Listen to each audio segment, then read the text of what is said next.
businesswoman. I now own a sanitary shop. So we'll start with Rose, the pastor, because we put God first. So what can you advise businesswomen who are struggling in these times of COVID-19 to survive from a pastoral perspective, but not a sermon, just a small advice? Okay. Firstly, I just want to say, there's a time when we see in the Bible, there's this woman who had nothing, and she needed to pay some debts, and she needed to do one or two things for the family. And then the prophet of God came into her house and said, "What do you have in your house?" So she just said, "I've got a little oil." So today God is saying, what do you have in your house? So even if the situation is bad in your economy, what do you have in your house so that God can work with what you have? So today I just want to say there is no one who's struggling, because this is the time to make the money. Just see where God is positioning you. If it's positioning you in farming, go for farming. If it's mining, go for mining. If it's a grocery shop, go for that. Because there is a lot of things to do. Amen. Okay, so what other girls can do? What else, from Christ's perspective, what can you advise the women? I think what I can say to the women is always put God first in the things that you want to do, and God will see you through. And also, again, it's important for you to be able to ask from God, because if you do not ask from God, you will really get nothing. So if you ask from God and you put Him first, God will just do the rest. That's what I can encourage people to do. Okay, so Kemensia, what can you say to the women? I myself, I believe in prayer. So I think if you put God first and pray and have faith in Him, all is going to be well with you. Yes, Torake? Yes. To put God first is very important. And to pray. The verse says, "I can do all things through Christ who gives me strength." Yes, amen. Amen. So we are putting God first. And so we're all agreeing with you. Ladies, put God first and do everything. Seek ye first the kingdom and everything will be added unto you. So staying with you, Torake, right there. You were telling me the other day that during COVID you did a lot of reading, right? So how has that helped you? Yeah, reading motivational books is a very important tool in business that no business can survive without. And reading is an eye-opener. Okay, so what books did you read? Can I read that? A number of books. Like Robert Kiyosaki. Yes. Books, Rich Dad, Poor Dad. Retire Young, Retire Rich. Okay, that's a lot of Kiyosaki. So, yes. So why Kiyosaki? What do you like about him? He motivates when writing and encourages people to speak positive words for them to succeed.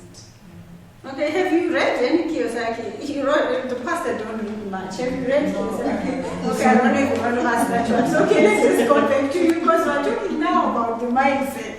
What reading is good for your mindset. It changes your mindset from a poverty mentality to a success mentality. Yes. So tell us more, because you've been reading. Yeah. These girls haven't been reading, so it's just you for the next 2 minutes. Okay.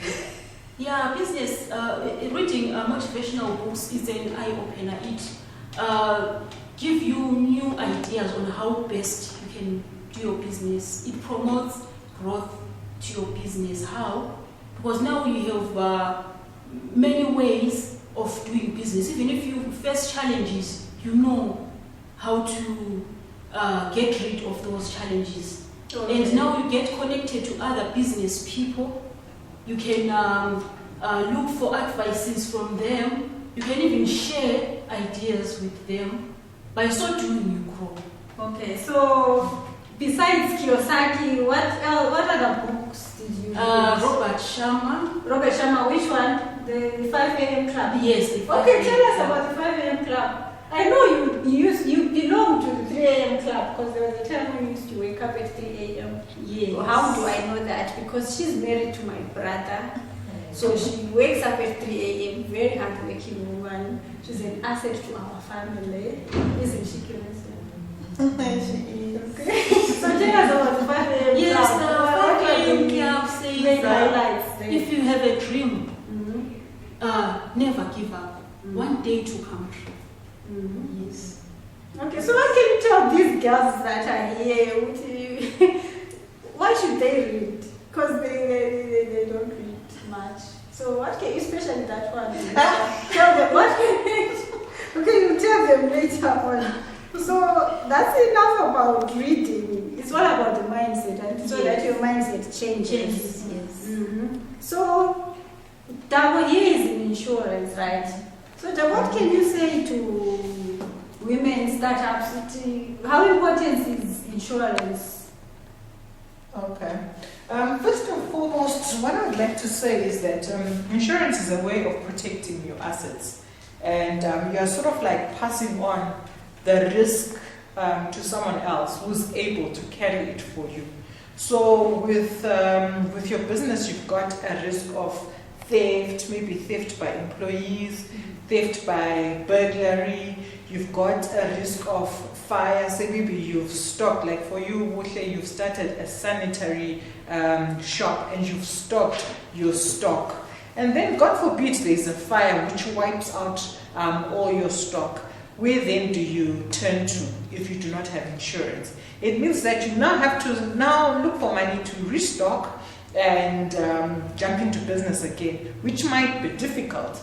But if you've got Dabo as your insurance broker, you can always come and say, look, this has happened, and you put in a claim, and insurance will pay you that money for your stock, and you're able to build your business. So the good thing about insurance is that you're passing on a risk that you cannot carry yourself, and you're giving it to somebody else who's got the capacity of carrying that risk. Okay, so now it's like a textbook.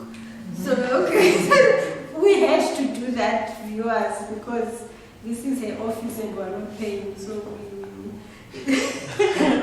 I have insurance myself for my car, so I'm going to be renewing like soon after this meeting. Are you going to take insurance Yes. for your business?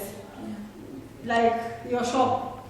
Yeah. She's just kidding. Are you going to take insurance for your church? I take insurance for my business, for the car business. Yeah. Okay. Hopefully, yes. Okay. So you've restarted your Car business. business. Yes. So okay. So how is it going now during these times?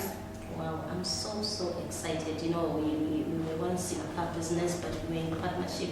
But this time around, we are just doing it. We are just doing it, and wow, it's proving to be promising. Because we are not only going to be doing car sales, we are also going to be doing rent to buy, car hiring, and taxi businesses. Mm-hmm. Yeah. Okay. So it's adding on to more. It's adding on to the streams of income that I have. Mm-hmm. That is the property business, the poultry farming. I'm back to poultry farming again. Okay. Because now we see it's now profitable. Yeah. Okay. So I like Rose because she's always starting businesses, right? She's always starting. Actually, Rose and I have been in this club together for now. We're going on 3 years. Me, Rose, and Kemensias. So Rose is, every time we see her, she's starting something new, right? So that's a good. I don't drop the message, but look at the seasons. Mm-hmm. We are talking about seasons here. So look at the season in this season, because this is Zimbabwe, so you have to be checked up. So look at the season that we are in. Okay, this season we have to do this business so that you can make that money. Okay, so you change businesses because you're in Zimbabwe, right? Okay, no, it's okay. You don't have to answer that. Okay, let's just Faith. You can introduce yourself and then tell us your business. They operate on what is it? It's called CP time, colored people time, right? When you say you got at 1, they come at 1:15, so it's okay. So they're just joining us. Faith will introduce herself, and then Tina will introduce herself. Then we'll go back to Faith. Okay. Faith is my name. I run an organization called Vibrant Greenfield. Okay. Ask you again. Oh, okay. We are into farming, and we have a new subsidiary which is into consulting, business consulting. Okay, so now you're doing business consulting. Yes. Okay, so what kinds of businesses do you consult with? Okay. Currently, we are consulting for different types of businesses in all sectors, but most of our clients are farmers. Okay, so and entrepreneurs who are the youths who are at startup stage, whom we are helping to start their businesses. okay, so that's good. Do you have lots of clients? Not really, but we're getting there. But you're getting there. Okay, so we go to Tina. Glad to be here, and I'm in formal employment as well. But this new business initiative of joining the Billonnaire Sisters was quite a great idea, which I thought I should have make a bold step to get into and venture into what entrepreneurship is. So yeah, that's who I am. Okay, so do you do entrepreneurship on the side? Do you have a business on the side that you're doing? Yes, I have a number of items which I acquire and sell, depending on the needs of the customers. And as a person who's venturing to eat, I can say the first time I've been in it for almost a year or two. It just depends with the customer specifications. Then we go along with what they desire and we try to provide them. So you're like a runner? Not exactly. What do you call yourself? I can't really call myself a runner. Yeah. But yeah, maybe along Something like along that. those lines. So she's late and the phone is interrupting the broadcast. So anyone, you have a business and you work as well. So tell us how you balance all of that. Okay, basically I've realized that everything that you need to do in the 24 hours, you need to set priorities. Apart from the issue of having a family, going to work, informal employment, trying to juggle your side hustle, you also have studies to run with. So it's a matter of trying to allot the priorities to whatever you need to do. And you can never be able to do everything within 24 hours, but of course you can slot 1 or 2 things in each day. And by the time the week is gone, you realize you've achieved something. Okay. And I've realized that in a human being's life, there's a period when you are so active and zealous, ambitious to achieve some dreams. For example, let's look at the age from 20 to 45 or 50. That's the time when all of us are active and zealous to achieve some dreams. Thereafter, you are no longer as zealous. Are you over 50 yourself? No, So not yet. Okay, it's just a general observation. Okay, Yes. it's a general observation. Yes. So you realize what's important is if you can do that much which you can do over that active period, it's good for you. And you get time to discover new dreams. Someone actually shared the other time that an individual person can have 3 to 4 careers in their lifetime. So that means apart from what you have chosen to venture into career-wise, apart from what serendipity strategy brings to you, there's something else that you can also discover and get into. You never know. Good fortunes can come along the way. Okay, so from what Tina has said, I'll just talk to the other married women. How do you balance business and your marriage? Is your husband supportive? Are your in-laws supportive to your business? Tell us about that, because a lot of women face such struggles. So we are just doing this to help others, not to attack like your marriage directly. Yeah, so the pastor will speak because I know she no holds barred. She says anything. Yeah, right. You just have to balance. because you've got a husband to look after, or to work with, your children, your books, like she said, and your business. Okay, so how do you do it? And the whole thing, Dawa, just help me with this one. What does she mean when she says a husband to look after? What does that mean? I'm actually. That's why I said to work with. Or to work with. But is it true then that these men need looking after? Not really. But Okay, you work together. Or you work together. So that you can come up with something. Okay. Constructive. Okay. Yeah. So there's nothing like looking after a No. husband. Okay. Work Why- as a team. What is your opinion on that one? When she says a husband to look after. I think you look after each other. You look after each But other. in terms of business, you work, maybe from on my side, we work together. Okay. Yes. All right. Yes, I'm on the front line in terms of the marketing, everything, but in terms of the planning. Also, the you are office business part, partners with your we are husband. business partners. Wow. So With my your husband does husband. the operation stuff, it's like back office. I call it back office. Mm-hmm. Yes, though he calls it. So your business is manual. a partnership with your husband. So Yes. is that the ideal situation? Like, let's just advise African women who have husbands. Okay, So it is depends. it the ideal situation to be partners with your husband? Okay, like the farming business, we are partners, but the consulting business, it's a standalone business which I run on my own. It's in that one you run it on your own. Yes. Okay. So then what happens to the profits? Do you share with him Which profits? from your consulting business, the one you run on your own? It's up to me. It's But up to you. obvious, as a family, we have to share the cake. Okay. Okay. Okay, all right. So, okay, let's come to you. What advice do you have for African women who are married and also trying to juggle business and marriage? Okay.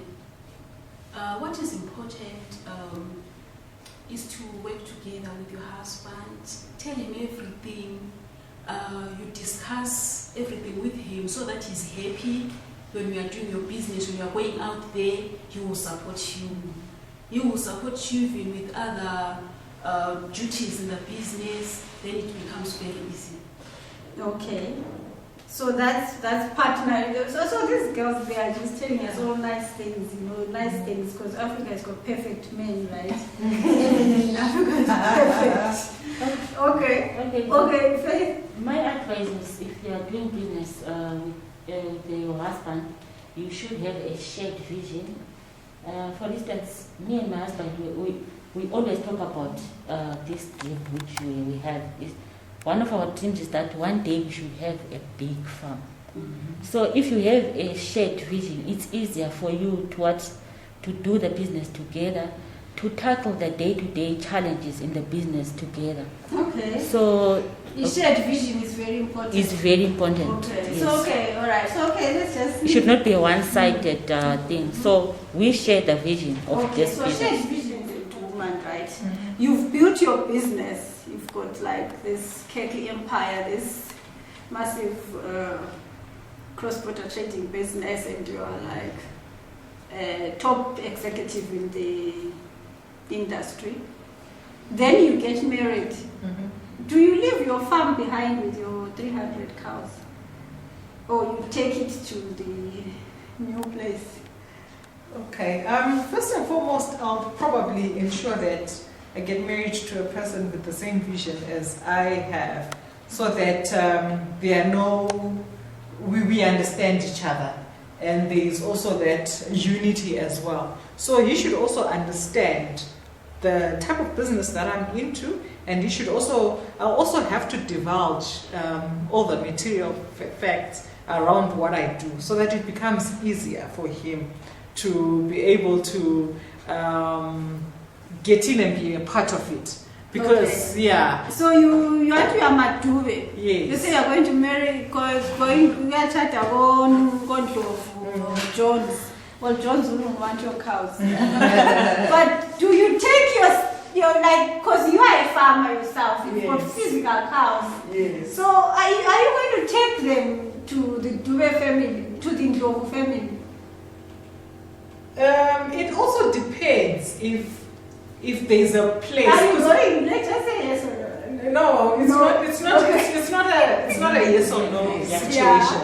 It depends on the situation Yeah. which the Ndlovus are into. Okay. Obviously, if the Ndlovus have no farm and if they've no place to put my cattle, I'll leave them where they are.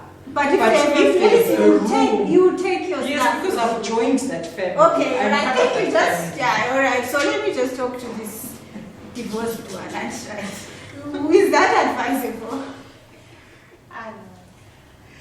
Anyway, it will depend. It will depend. She says it will depend. It will depend. Okay, so we've done relationships, right? Let's do, how much time do we have for it? People are having difficulty with money. Women are having difficulty with money because they were locked down, they were not working. So what can they do to get money now, women, without resorting to illegal stuff? Because we were locked down by our government, and then as the informal traders were given 200 bond, which is $3, right? It was $3 at the time. Now I'm sure it's $1. So what can you advise people who've been locked down by the government and they are now coming out and they have no money? Okay, Faith? Okay, my advice to these women will be to say, look out for opportunities that are arising in your environment. Okay, what kind of opportunities? What kind of, there are Yeah. so many Let's opportunities. just say one or two. One or two. Yeah. Like now, we know people are, some people they are still scared, they want to come to the CBD, Mm-hmm. and you don't really need to be a manufacturer to sell something, we know it. Mm-hmm. So there are some people who are still so skeptical in terms of coming to the CBD or getting into crowded places. So one opportunity that is there for someone, for a woman out there, is to, you can be a grocery runner locally here.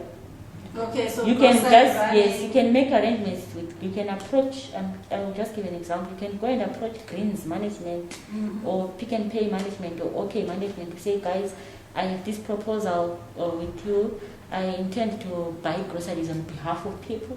Then Okay. we charge a commission to these people that are still skeptical in terms of coming to the CBD, or there are families that are headed by grandmothers, we know it. Okay. Or that are okay. headed by All children. right. You can be a runner for those. Okay, so okay, don't preach, don't preach. That's so right, grocery It's also running. happening online. Mhm. So take advantage of that. You know, I always say my office is the phone. You find what people are selling. There is money in Zimbabwe. There is nothing like there is COVID. Yeah. Money is there. And once you advertise, someone will say, can I have, can I have? Mhm. So look for that opportunity. A tray of tomatoes now you can buy for 90 bond. I don't know now, but I remember last week I bought it for 90 bond. Buy that, go and sell that. Mhm. Do chickens. Mhm. There's lots to do. Okay, so chickens And above all, Mhm. remove a tie. Be principled. Mhm. So that you're Okay, so she's a pastor, she needs to say that. Because the church needs to leave even though we're banned from going to church, right? What can you do about it? there are business opportunities even at home. You can start projects at home, like chickens, fish, garden. Then you make money, you sell to the community, you sell to the supermarkets, and so on. Okay, done. I think also, like with most people, they found talent during the COVID era because they had so much time. So they discovered that they could do lots of other things. If you didn't find talent during the COVID era, then probably there's something wrong with you. So I would suggest that start with where you are, as what Tolageli has said. If you've got a garden lying idle, you've got gold. Do vegetables, do tomatoes, and Okay, so those are things so that... there's like no water now. Like water comes once a week at night. It depends. Other people have got bowls, Okay. they've got land like Alright. idol. So you can Okay. do your gardening. Okay, for those with water, Yes. right? Okay, Tina.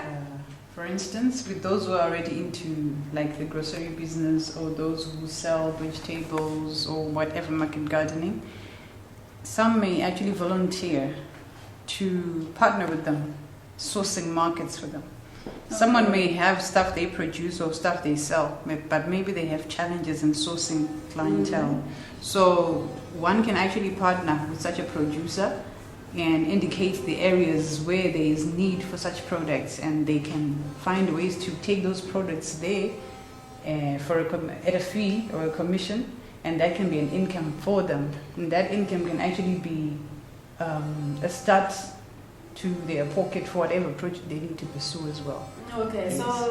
so thank you, Tina. Thank you, ladies. So now we just end with Clemencia. The last month we trialed her money, so she will tell us what business she's done. Okay. I took the money home with me. Obviously.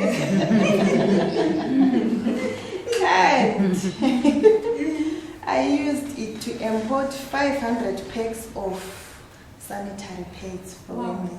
Wow, finally. And they are all sold. Wow. Yes. How come I never saw the advert?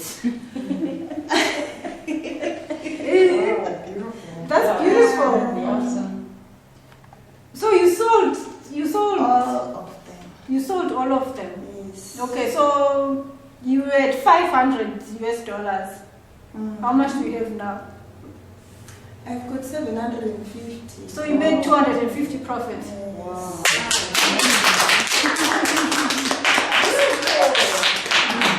So that is the whole idea of the Billonnaire Sisterhood, that we give someone money and then they go and invest and then they end up with something big, right? Yeah. Yes. So I think this is probably the end of we've run out of time now, so we'll see you again, viewers, next month at the same time, because we meet once a month. So I hope that next month the ladies will be more interesting. Yep. Yeah, today they were just like camera shy, like I don't know why. So I don't know if this episode will make the air, because the viewers have to be kept interested, you know what I'm saying? All right, but for today, thank you so much for joining us, ladies. Goodbye and God bless until next time. Thank you.